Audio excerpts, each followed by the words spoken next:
Mi nombre es Elena y tengo 69 años. Toda mi vida la entregué, pieza a pieza, a mi familia. Me esmeré en ser la esposa perfecta, la madre abnegada, la mujer que siempre tenía la casa impecable y la comida en la mesa.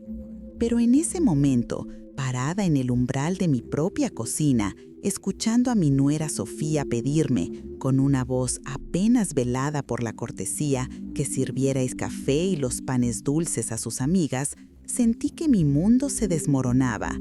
Era una humillación punzante, una de esas pequeñas puñaladas que no sangran, pero que dejan cicatrices más profundas que cualquier herida visible. Mis manos temblaban mientras me dirigía a la alacena, mis ojos nublados por una mezcla de rabia y vergüenza. Sofía, con su vestido ceñido y su sonrisa forzada, era la imagen de la modernidad y la indiferencia. Sus amigas, mujeres jóvenes vestidas a la moda, me miraban con esa curiosidad distante que se reserva a un mueble viejo que aún funciona, pero estorba. «Elena, por favor, ¿no escuchaste? El café se enfría», espetó Sofía, su tono ya sin disimulo. Cerré los ojos por un instante, buscando en mi interior la fuerza para no responder con la acidez que se me subía a la garganta.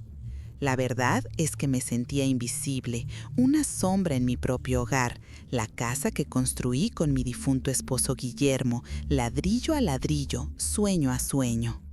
Desde que él se fue hace 3 años, la presencia de mi hijo, Martín, y Sofía se había vuelto una constante. Al principio era un consuelo, una mano amiga, pero poco a poco las atenciones se volvieron exigencias, las sugerencias, órdenes, y mi espacio se encogió hasta convertirse en un rincón donde apenas cabía mi orgullo. Martín, mi único hijo, mi orgullo, se había transformado, o tal vez yo nunca lo conocí del todo. Siempre fui una madre de esas que lo daban todo, sí, pero también de las que controlaban cada paso, cada decisión. Le dictaba con quién debía jugar, qué debía estudiar, incluso cómo debía vestirse para ocasiones especiales. Mi amor era como una jaula de oro, acogedora pero asfixiante. Y Sofía, desde el principio, fue el pájaro que intentó escapar de esa jaula. Yo siempre la miré con cierta distancia, con una crítica silenciosa en el fondo de mis ojos, creyendo que no era lo suficientemente buena o adecuada para mi hijo. Nunca la abracé como a una hija. Y ahora el karma me devolvía la jugada con creces.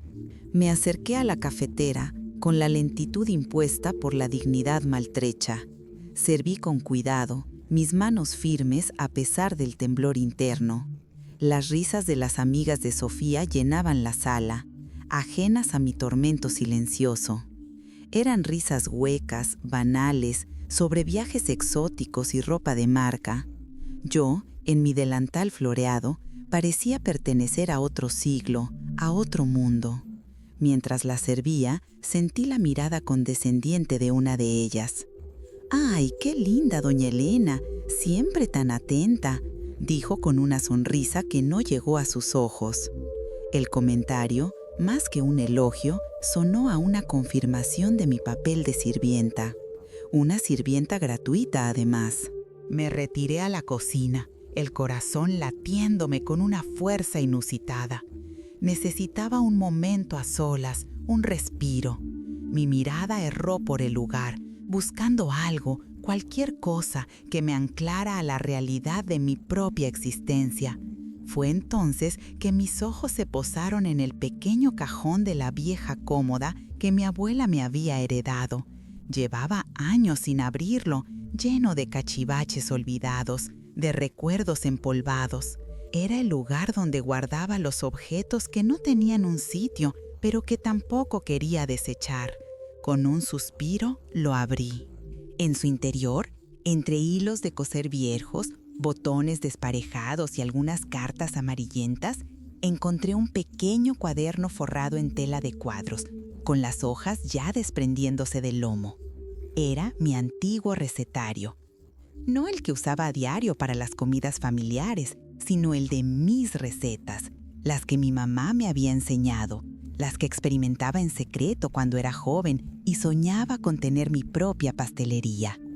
Había dibujos de florecitas en los márgenes y anotaciones con mi letra juvenil, ansiosa y optimista.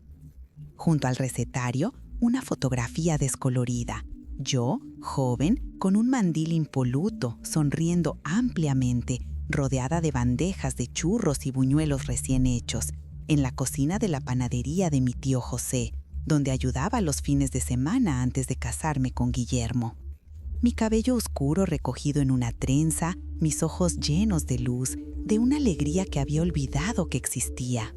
Esa imagen, ese cuaderno, eran un fragmento de mi alma perdida. En ese instante, la avalancha de la humillación se transformó en una chispa de rebeldía. Ya no era solo una anciana siendo despojada de su dignidad. Era Elena, la mujer que alguna vez tuvo sueños, pasiones, talentos. La Elena que se había perdido en los laberintos del deber y la complacencia.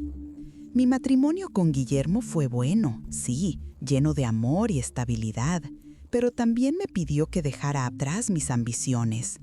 Él creía que el lugar de una esposa era el hogar, y yo, en mi juventud, acepté ese rol sin chistar, creyendo que era el camino a la felicidad.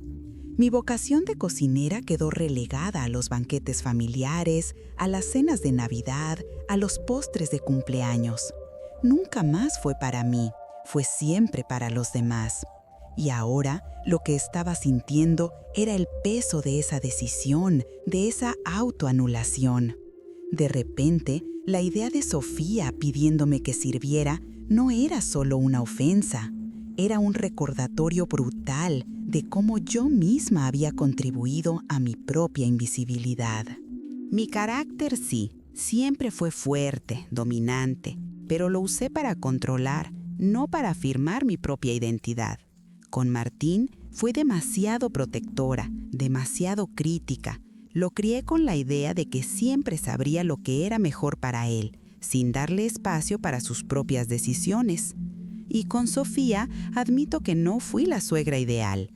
Mis comentarios sobre su forma de vestir, sobre cómo educaba a los niños, siempre venían envueltos en un falso manto de buenos consejos, pero en el fondo eran juicios.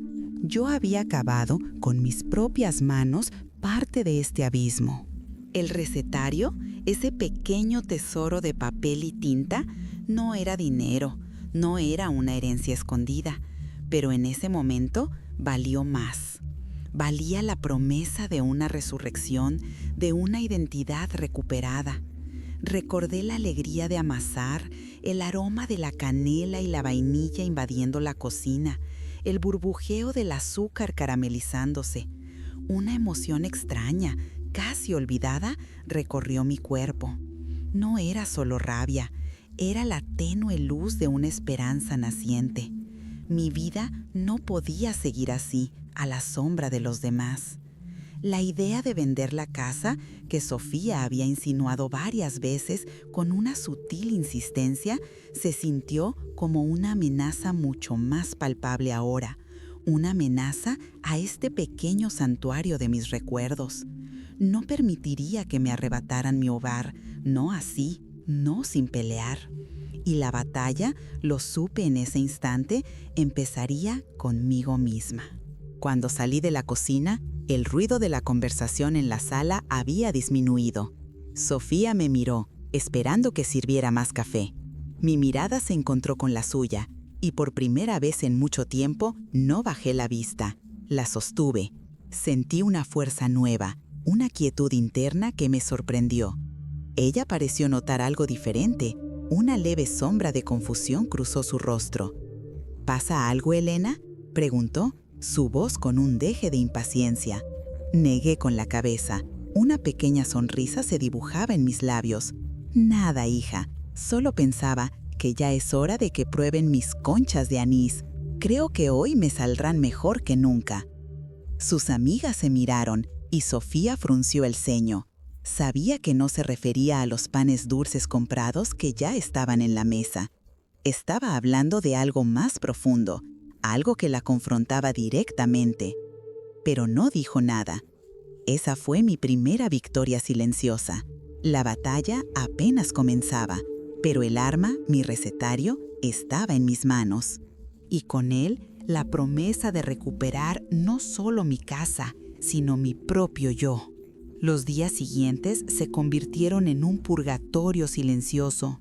Sofía y Martín intensificaron sus indirectas, que ahora eran casi directas, sobre la necesidad de vender la casa.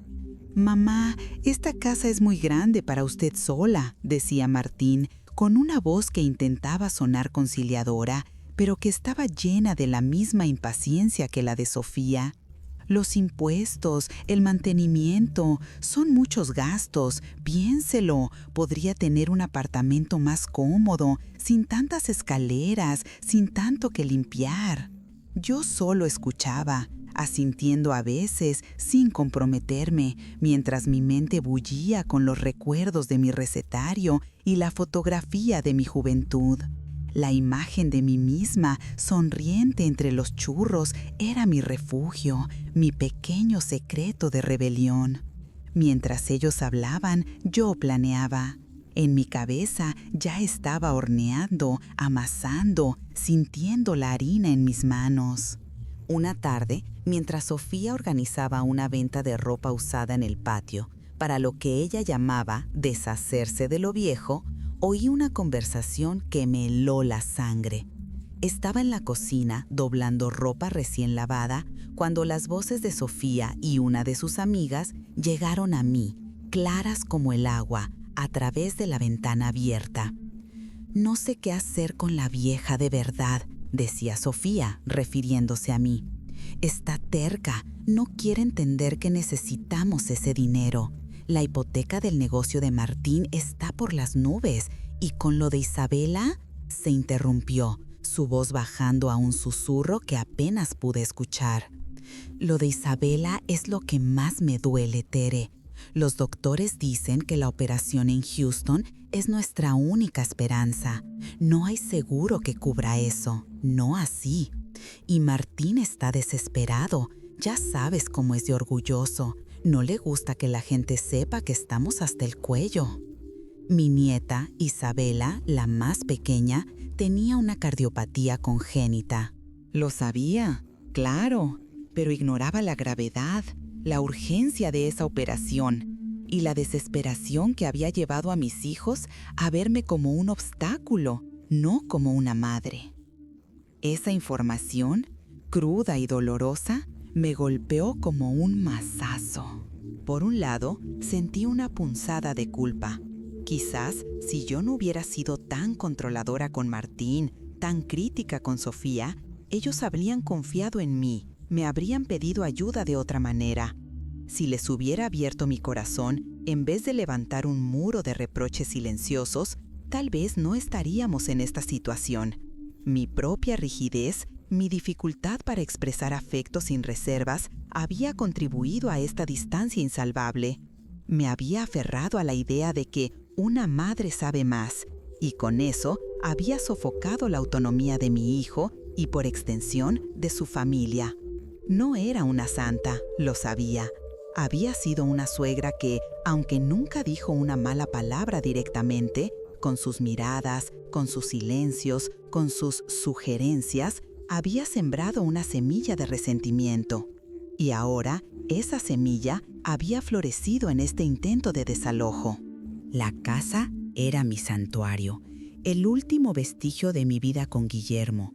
Su recuerdo, su aroma estaban en cada rincón. Martín, sin saberlo, no solo quería vender una propiedad, quería borrar una parte de mí, de mi historia. «Mamá, ¿podemos hablar en serio sobre esto?», me dijo una noche, con la mirada cansada, sus ojos hundidos. «Necesitamos liquidez, mamá. El negocio no va bien, la situación en el país y los gastos de Isabela son imposibles. La casa está a nombre de mi padre, pero usted sabe que la mitad es mía por ley ¿Y la otra mitad? Bueno, no hay testamento claro para esa mitad, mamá. Podría pasar años en pleitos. Sus palabras me alertaron. Guillermo había muerto repentinamente y el papeleo de la herencia se había quedado en un limbo burocrático, con un testamento que no terminaba de estar en orden, que dejaba algunos cabos sueltos, sobre todo en lo referente a la nuda propiedad y el usufructo. Yo tenía el derecho de vivir en ella, sí, pero no la plena facultad de disponer de ella sin el consentimiento de Martín como único hijo. Y él, al parecer, conocía bien esos recovecos legales. Esa noche no pude dormir. Mi cabeza era un torbellino de emociones, rabia, tristeza, culpa y sobre todo una determinación férrea. No podía ceder. Esta casa era mi dignidad, mi legado, y ahora el futuro de mi nieta también dependía, de alguna manera, de mi resistencia. Pero no podía enfrentar a mi hijo y a mi nuera solo con palabras. Necesitaba un plan, una estrategia. Mi recetario, con sus páginas amarillentas y sus secretos culinarios, se convirtió en el faro en mi obscuridad. Pensé en todos los moles, las tlayudas, los chiles en nogada que había preparado a lo largo de los años. Pensé en la panadería de mi tío José, donde el olor a pan dulce y café recién hecho era el aroma de la esperanza y el trabajo duro. Si pudiera replicar tan solo un poco de aquello, quizás podría encontrar una salida. Al día siguiente, tomé una decisión. Iría a la panadería de don Pedro, el viejo amigo de mi tío José. Él me conocía desde niña, sabía de mi talento. Quizás podría darme un consejo, una orientación. Martín y Sofía notaron mi cambio de actitud. Mi silencio se volvió más denso, mi mirada más esquiva. Ellos lo interpretaron como resignación, pero era todo lo contrario. Era la calma antes de la tormenta. Mientras Sofía hablaba por teléfono con alguien sobre los preparativos para el mercado de pulgas de la próxima semana, otra forma sutil de ir vaciando la casa de mis objetos antiguos, yo me vestía con mi mejor vestido, guardando el recetario en mi bolso. Mi primer paso, fuera de estas 4 paredes que ahora se sentían como una prisión. La libertad, pensé, empieza con una pizca de azúcar y una cucharada de valor. Pero la culpa por mis errores pasados seguía ahí, un nudo en el estómago. Sabía que no podía ser solo una víctima. Yo también había fallado. Y esa conciencia, aunque dolorosa, sería mi motor. Si esta historia ya te ha conmovido, suscríbete al canal y deja tu like para no perderte ninguna de nuestras historias. La visita a la panadería de don Pedro fue un soplo de aire fresco y a la vez una bofetada de realidad. Don Pedro, un hombre de 70 y pocos años, con el rostro surcado por las arrugas de la harina y el calor del horno, me recibió con su habitual amabilidad. El aroma a conchas, bolillos y café me envolvió, transportándome a mi juventud. Le conté mi situación, la presión de Martín y Sofía, la amenaza de vender mi casa. Sus ojos, llenos de sabiduría, me escucharon con atención. Elena, mija, siempre fuiste una de las mejores. Tus panes de muerto eran los más pedidos en casa de tu tío. Pero el negocio es duro, muy duro. La gente ahora quiere lo fácil, lo industrializado. Y los permisos, los costos son otra cosa. Sus palabras, aunque amables, confirmaron mis miedos. El mundo había cambiado. El regreso a casa fue una mezcla de determinación y desilusión. Sofía ya había comenzado a empacar algunas de mis porcelanas antiguas, argumentando que ocupaban mucho espacio y que ya era hora de renovar. Verla manipular mis objetos, mi historia, como si fueran trastos viejos, me encendió la chispa de la rebeldía de nuevo. Al día siguiente, Martín me llevó a la oficina del abogado de la familia, el licenciado Morales. Allí me explicaron con tecnicismos que apenas entendía que si no había un testamento claro de Guillermo, la casa se dividiría entre Martín y yo. y que como yo tenía el usufructo, no podían simplemente echarme, pero sí podían vender su parte, y eso crearía una situación insostenible para mí. Me ofrecieron un buen trato, vender la casa, dividir el dinero y ellos me ayudarían a encontrar un apartamento bonito y cómodo.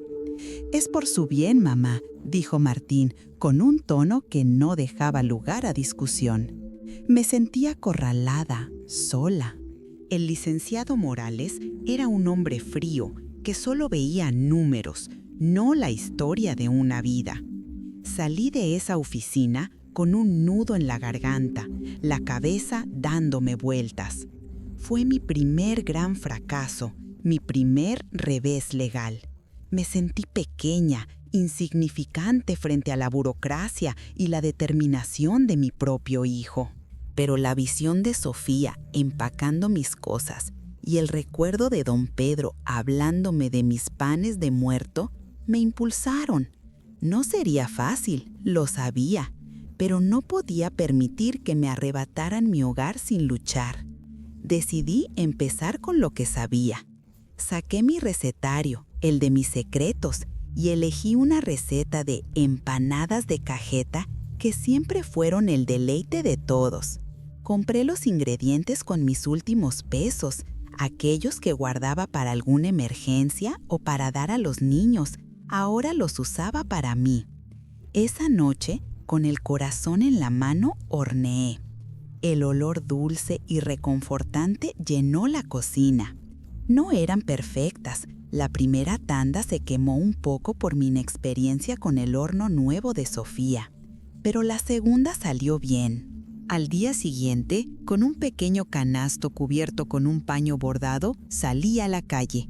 Me dirigí al tianguis de la colonia, un lugar ruidoso y vibrante donde se vendía de todo, desde fruta fresca hasta ropa de segunda mano. Me sentía fuera de lugar, una anciana con un canasto de empanadas en un mundo de prisa. Busqué un hueco entre un puesto de verdura y otro de tortillas.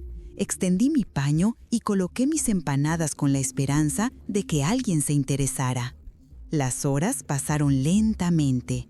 La gente pasaba de largo, apurada, algunos me miraban con curiosidad, otros con lástima. Sentí un bochorno que me quemaba las mejillas. Nadie se acercaba. Mi segundo fracaso. El calor del sol quemaba mi piel y mis esperanzas se desvanecían con cada minuto que pasaba. Mi ilusión se desinflaba como un suflé mal hecho. Cerca de mí, una mujer de unos 50 años, con el rostro curtido por el sol y la preocupación, vendía tlayudas. Me observaba de reojo. Se llamaba Remedios, doña Remedios, y me sonrió. «No se desanime, doña», me dijo, su voz áspera pero amable. «El inicio es lo más difícil. La gente aquí es desconfiada. Necesita algo que los llame, algo diferente». Me dio un taco de frijoles con queso fresco. «Coma para que agarre fuerzas». Su gesto me conmovió hasta las lágrimas.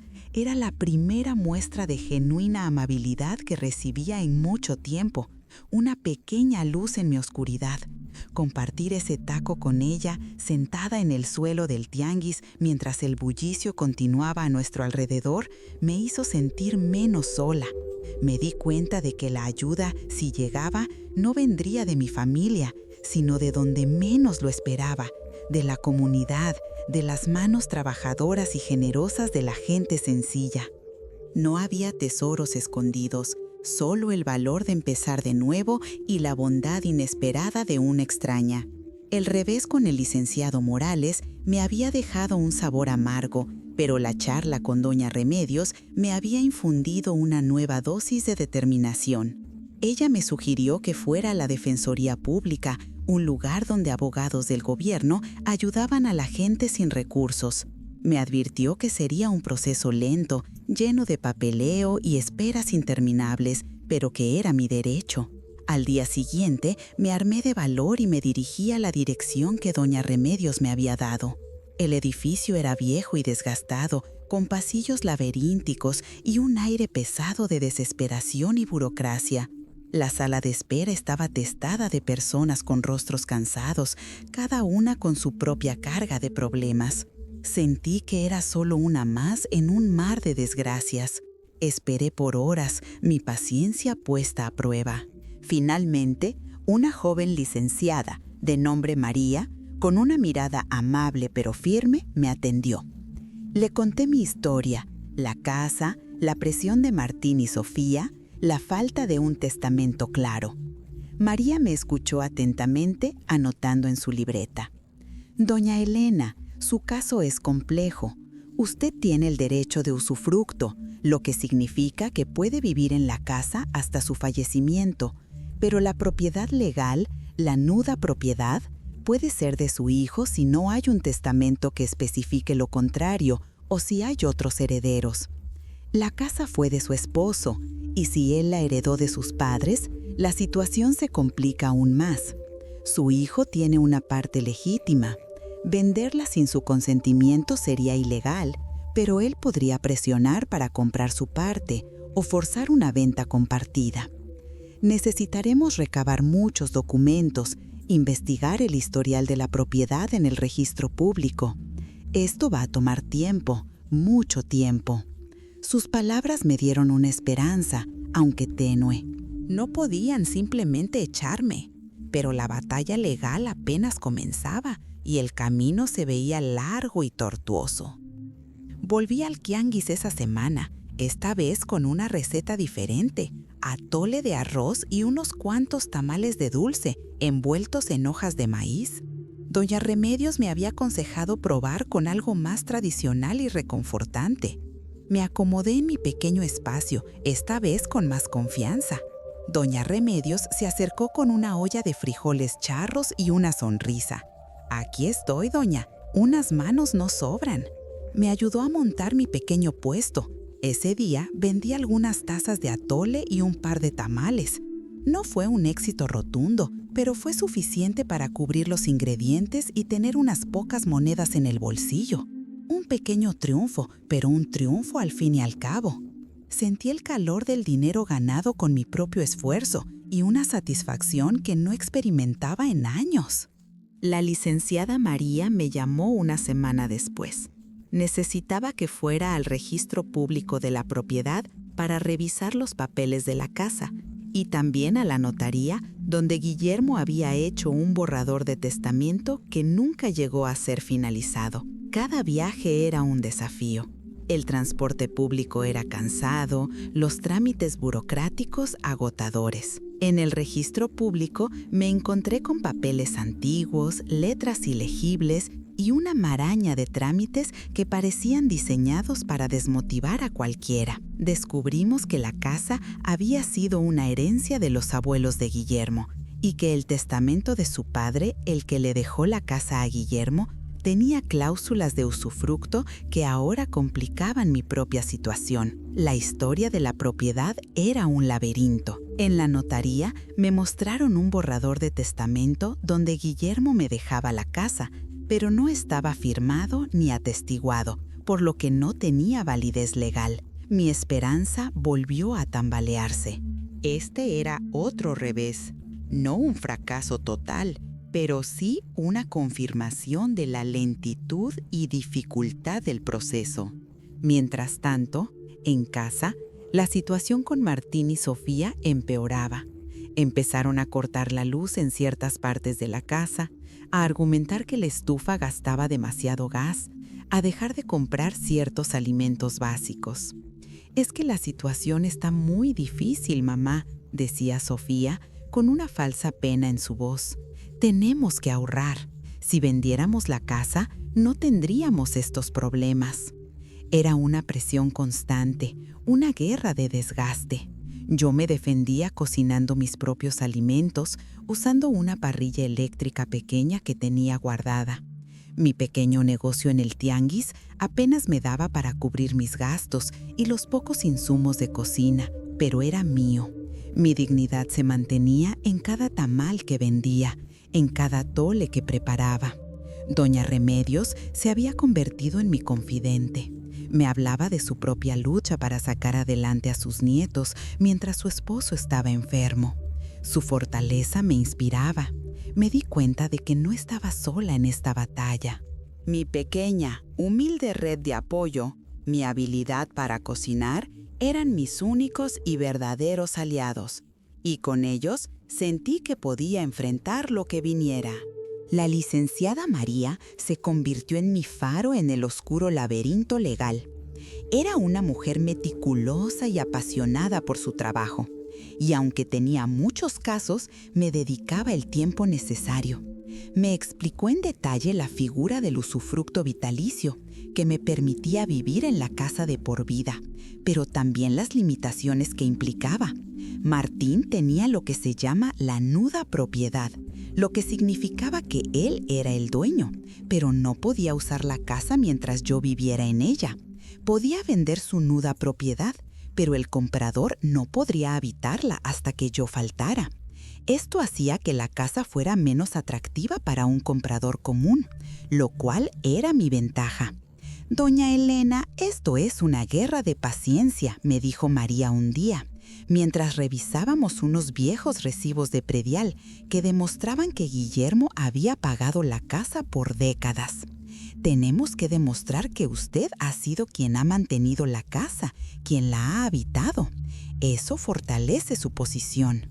Mientras tanto, mi pequeño negocio en el tianguis comenzó a florecer lentamente. Gracias a doña Remedios, que era una experta en marketing popular, aprendí a chulear mis productos. «Doña Elena, ponga sus tamales más bonitos adelante y ofrezca una probadita del atole. La gente come con los ojos», me decía. Y sus consejos funcionaban. Mis tamales de elote y mis gorditas de piloncillo empezaron a tener sus clientes habituales. Eran madres de familia, trabajadores, estudiantes. Me saludaban por mi nombre, me preguntaban por mis nuevos sabores. Esa interacción, ese reconocimiento, me alimentaba más que cualquier comida. Los ingresos seguían siendo modestos, apenas para cubrir ingredientes y pagar mis propias pequeñas necesidades, pero eran ingresos estables, generados por mi propio esfuerzo. No era un gran negocio, no me haría rica, pero me daba una independencia que hacía años no sentía. Una tarde, mientras estaba en mi puesto, Martín apareció. Me miró con una mezcla de vergüenza y enojo. «Mamá, ¿qué hace aquí, vendiendo tamales? ¿Qué dirán nuestros vecinos? ¡Qué poca vergüenza!». Su voz era un susurro furioso. Sentí un pinchazo en el corazón. Era mi hijo, avergonzado de mí. Pero esta vez no cedí. «Martín, estoy trabajando, ganándome la vida. ¿Hay algo de malo en eso?». Mi voz era tranquila pero firme. Él balbuceó algo sobre el honor de la familia y se fue, la cara roja de rabia. Fue un momento agridulce. Me dolía su desaprobación, pero también sentía una profunda satisfacción al no haberme doblegado. Doña Remedios, que había presenciado la escena, me dio una palmada en la espalda.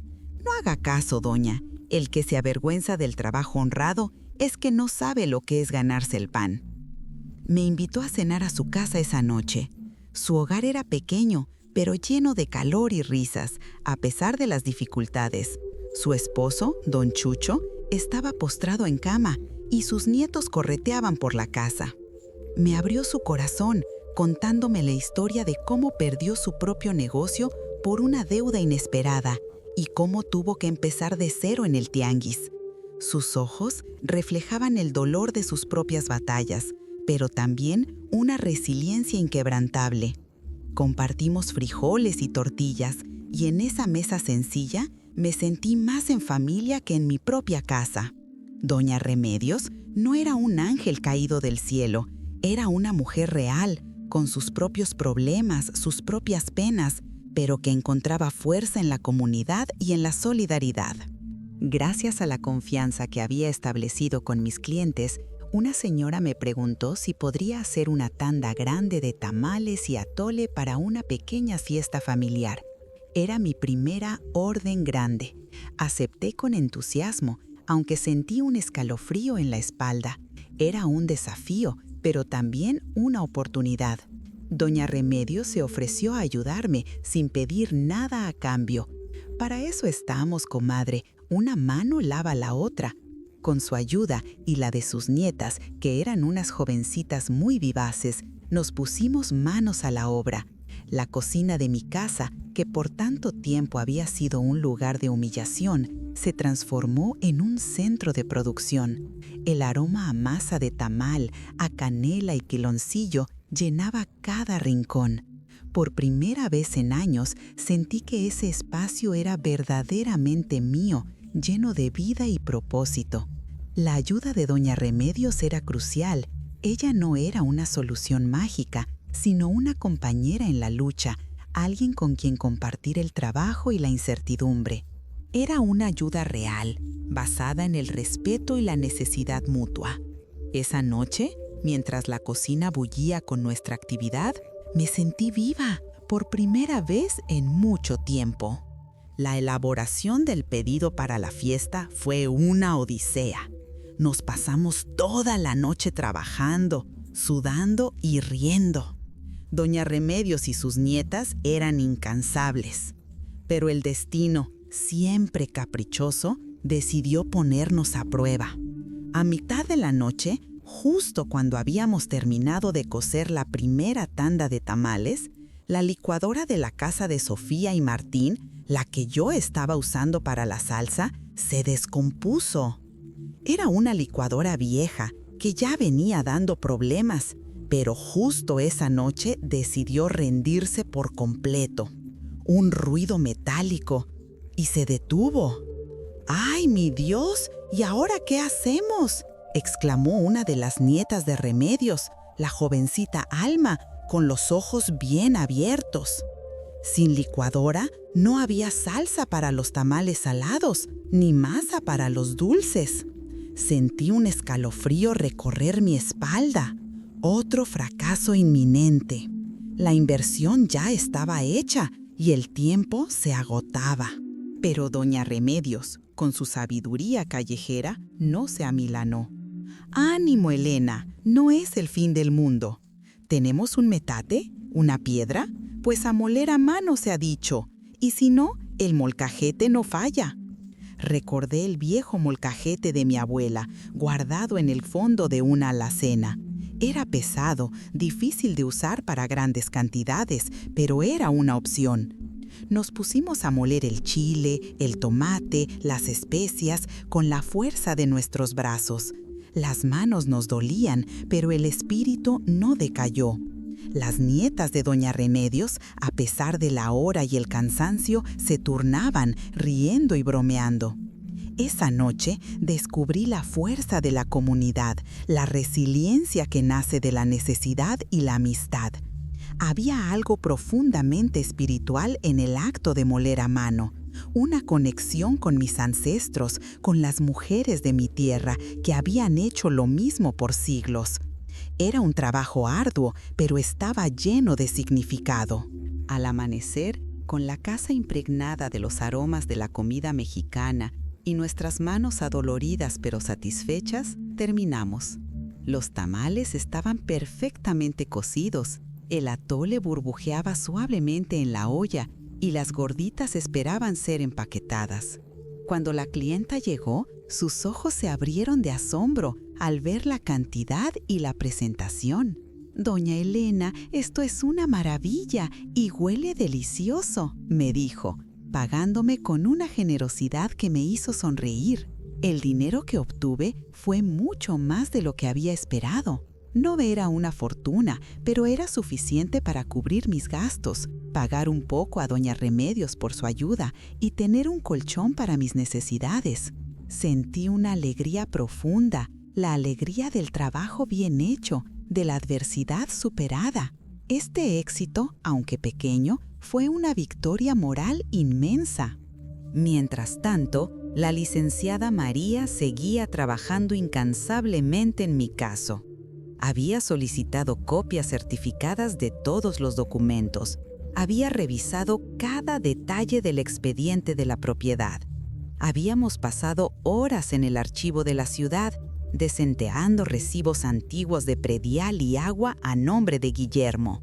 Doña Elena, cada documento cuenta, me dijo un día. Demostrar que usted ha sido quien ha habitado y mantenido esta propiedad por tantos años, a pesar de las complejidades del testamento de su esposo, es fundamental para el usufructo. La justicia era lenta, pero avanzaba, paso a paso. Una mañana recibí una notificación del juzgado. Era la fecha para la primera audiencia preliminar. Sentí una mezcla de miedo y expectación.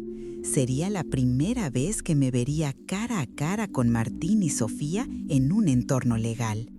Me vestí con mi mejor ropa, mi delantal cuidadosamente doblado en mi bolso, como un amuleto. La licenciada María me acompañó, su presencia dándome seguridad. En la sala del juzgado, el ambiente era tenso. Martín y Sofía estaban sentados al otro lado, sus rostros sombríos. Martín evitó mi mirada, pero Sofía me lanzó una mirada de reproche, como si todo esto fuera mi culpa. Me senté con la espalda recta, mi dignidad intacta. La audiencia fue técnica, llena de lenguaje legal que apenas entendía, pero María me traducía en susurros. Se presentó la evidencia, se expusieran los argumentos. El juez escuchó con atención, su rostro impasible. Al final, dictó una resolución provisional. A la espera de un fallo definitivo sobre la propiedad, mi derecho de usufructo se mantenía firme. No podían obligarme a vender, ni podían desalojarme. Era una victoria parcial pero significativa. Mi casa era segura, por ahora. La noticia de la resolución fue un golpe para Martín y Sofía. Los vi salir del juzgado, sus hombros caídos. Martín se detuvo, me miró con los ojos llenos de desesperación. «Mamá, ¿por qué nos hace esto? ¿Por qué no piensa en Isabela?» Sus palabras me traspasaron. La imagen de mi nieta, tan pequeña y frágil, apareció en mi mente. Sentí el dolor de mi hijo, su desesperación. En ese momento recordé la conversación que había escuchado, la urgencia de la operación, las deudas que los ahogaban. Mi corazón se partió en dos. Había ganado una batalla, pero ¿a qué costo? Mi orgullo, mi independencia, se sentían huecos y significaban la desgracia de mi propia familia, especialmente de mi nieta. Mi pasado, mis errores al criar a Martín, mis juicios hacia Sofía, todo se acumuló en mi pecho. Había sido una madre demasiado dura, una suegra fría, y ahora cosechaba lo que había sembrado. Mi victoria, tan anhelada, se sentía amarga, llena de culpa. La noche siguiente no pude dormir. La imagen de Isabela, su carita pálida, sus ojos grandes y tristes me atormentaba. Había luchado por mi casa, por mi dignidad, pero ¿qué sentido tenía si mi familia se desmoronaba?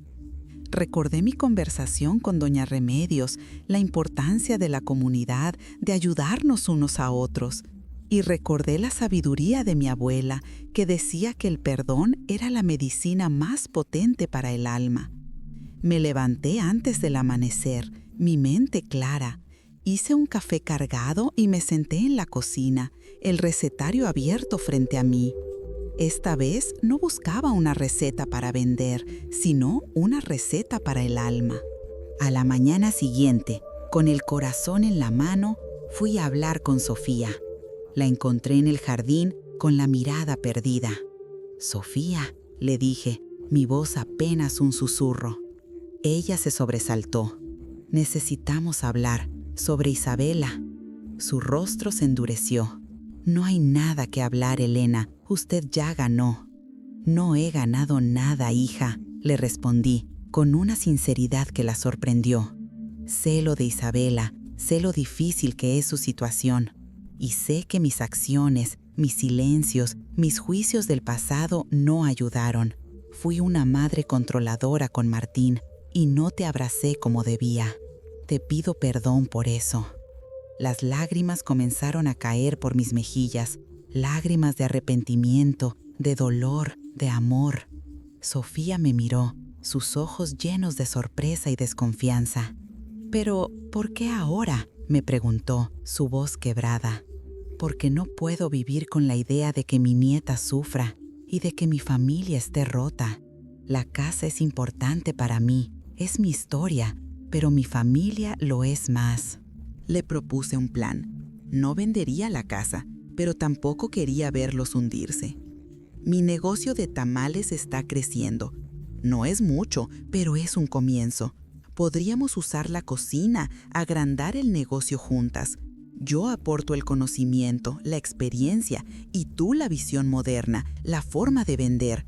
Podríamos ofrecer nuestros productos para eventos, para oficinas. Y el dinero que gane, una parte importante, será para Isabela. No es un tesoro, no es dinero escondido, pero es trabajo, es esfuerzo. Es lo que puedo ofrecer». Sofía me miró, incrédula. «¿Pero usted no confía en mí?», dijo, sus ojos llenos de vieja amargura. «Quizás no lo he hecho lo suficiente en el pasado, y esa fue mi falla, pero estoy dispuesta a empezar de nuevo, si tú también lo estás. Por Isabela, por Martín». La conversación fue larga y difícil. Sacamos a relucir viejas heridas, resentimientos guardados. Ella me confesó sus propias frustraciones, el miedo por su hija, la presión de Martín, la vergüenza de su situación. Yo le conté sobre mis sueños olvidados, sobre la soledad que había sentido después de la muerte de Guillermo. Fue un diálogo lleno de lágrimas, de verdades amargas, pero también de una frágil esperanza. No fue una reconciliación instantánea, de esas de película. La confianza no se reconstruye de la noche a la mañana, pero fue un primer paso. Ella dudó, por supuesto. «¿Y si no funciona? ¿Y si volvemos a chocar?», me preguntó. «Entonces lo intentaremos de nuevo, o encontraremos otra forma. Pero no nos daremos por vencidas, no mientras Isabela nos necesite».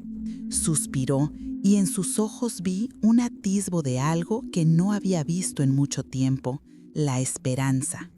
El plan comenzó a tomar forma lentamente, con muchas dudas y tropiezos.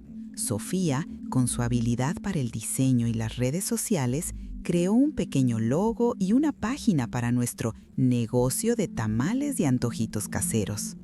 Al principio hubo mucha tensión. Yo, acostumbrada a mis maneras tradicionales, y ella queriendo implementar sistemas modernos. Chocábamos, discutíamos, pero esta vez había una razón mayor que nos unía: Isabela. La licenciada María, al enterarse de nuestro intento de colaboración, nos contactó con una fundación que apoyaba a niños con cardiopatías. Doña Elena, su caso es un ejemplo de cómo la comunidad puede unirse. Este fondo puede ayudar con los costos iniciales de la operación de Isabela. Era un alivio inmenso, una luz al final del túnel. Martín, al principio, se mantuvo distante, observando con recelo nuestra incipiente sociedad. Había un nudo de orgullo y resentimiento que le impedía acercarse. Pero un día, después de una de las citas de Isabela con el cardiólogo, llegó a casa con el rostro desencajado. «Mamá, Sofía, los doctores dicen que la operación es riesgosa, pero que no hay otra opción, y la fundación va a cubrir una parte, pero el resto es muchísimo, y el postoperatorio es muy caro». Su voz se quebró. Por primera vez en mucho tiempo, lo vi vulnerable, sin la armadura del hombre de la casa. Me acerqué y lo abracé. No hubo palabras, solo el silencio de un amor maternal que siempre estuvo allí, a pesar de mis errores. Sentí sus lágrimas en mi hombro. «Vamos a luchar por ella, hijo», le dije. «Juntos, no estás solo». Ese día algo cambió. Martín no se unió a nuestro negocio. Su orgullo no se lo permitía del todo, pero empezó a apoyar a Sofía, a verme con otros ojos, a reconocer mi esfuerzo. La dinámica familiar seguía siendo frágil, llena de cicatrices, pero ya no era un campo de batalla. La casa, que había sido el foco de la disputa, se transformó. Mi cocina se convirtió en el centro de nuestra producción, con Sofía administrando los pedidos y las redes, y yo, con la ayuda de Doña Remedios y sus nietas, a quienes les pagábamos un salario justo, cocinando con el mismo amor y dedicación de siempre. Descubrir que, al soltar mis viejos patrones de control, al permitir que Sofía tomara las riendas en su área, el negocio prosperaba más de lo que jamás hubiera imaginado. También empecé a dar pequeñas clases de cocina a otras mujeres de la comunidad. Eran amas de casa, viudas como yo, que buscaban una forma de pasar el tiempo, de sentirse útiles. Compartía mis recetas, mis historias, y ellas compartían las suyas. Nos reíamos, llorábamos, nos dábamos consejos. No solo les enseñaba a cocinar, sino a encontrar una pasión, un propósito. Era un pequeño círculo de apoyo, un espacio donde cada una podía sentirse valorada.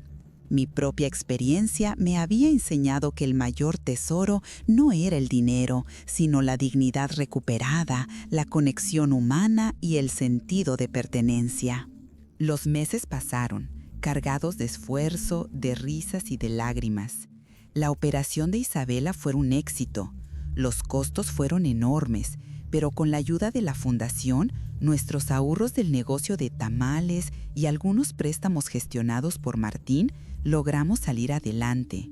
Isabela, aunque aún débil, comenzó su lenta recuperación. Su sonrisa, un bálsamo para nuestras almas. El negocio de antojitos se consolidó. No nos hicimos ricos, pero generábamos ingresos suficientes para vivir dignamente, cubrir los gastos médicos de Isabela y, lo más importante, sentirlos útiles y productivas. Mi casa ya no era solo mi refugio, sino también nuestro pequeño centro de operaciones, un hogar donde el aroma a mole y tamales se mezclaba con el bullicio de la vida, de la esperanza. Martín y Sofía no eran mis mejores amigos, las viejas heridas aún sanaban, pero la comunicación había mejorado. La confianza se reconstruía ladrillo a ladrillo, como la casa que Guillermo y yo construimos. Había respeto y un profundo agradecimiento mutuo. Había encontrado la paz, no en la ausencia de conflictos, sino en la capacidad de enfrentarlos, de perdonar y de pedir perdón. Había aprendido que el amor no es controlar, sino dar espacio para crecer. Yo seguía con mis clases de cocina, compartiendo no solo mis recetas, sino mi historia. Mi tesoro no era el dinero escondido en una gaveta, sino la habilidad de mis manos, la sabiduría de mis años y el corazón dispuesto a reconstruir a pesar de todo. Había perdido mucho, sí, pero había ganado mucho más: mi independencia, mi voz, mi propósito. Y el conocimiento de que en la vejez la vida no termina, se transforma, se renueva y se llena de nuevos sabores, de nuevas historias. Mi casa, mi cocina, mi comunidad eran el epicentro de mi nueva vida, una vida que no cambiaría por ningún tesoro material. Era una vida plena, sencilla y llena de la calidez del amor familiar. Un amor que, aunque magullado, seguía latiendo con fuerza.